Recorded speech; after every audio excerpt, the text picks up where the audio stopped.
Brexit supporters have reacted with fury to Theresa May's intervention in the row over the Prime Minister's internal market bill, after she said she could not support the proposed legislation.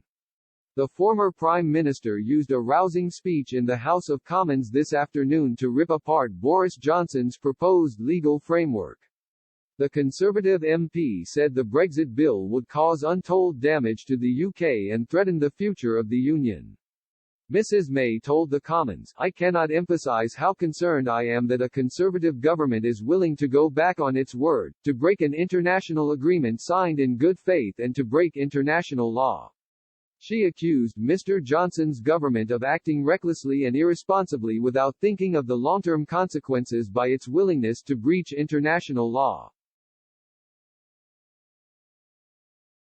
Brexiteers were quick to slap down her comments, with some accusing her of working with the EU against Britain.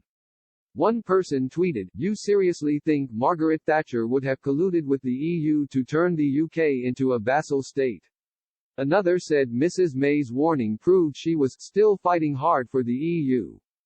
Mr Johnson has refused to bow to the EU's calls to withdraw the legislation which seeks to override parts of the Northern Ireland Protocol in the withdrawal agreement. One Brexit supporter said they were not surprised at Mrs May's intervention, adding, "May thinks it perfectly fine that the EU would be legally able to blockade trade or enforce tariffs on trade between the rest of the UK and NE." Leading Brexit campaigner Darren Grimes said Mrs May's warning to lawmakers made him grateful she was no longer in number 10.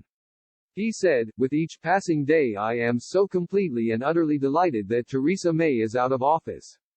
In trying to appear tough, explains why she was so completely and utterly supine in her approach to negotiations with, and threats from, the EU and defending our national interest.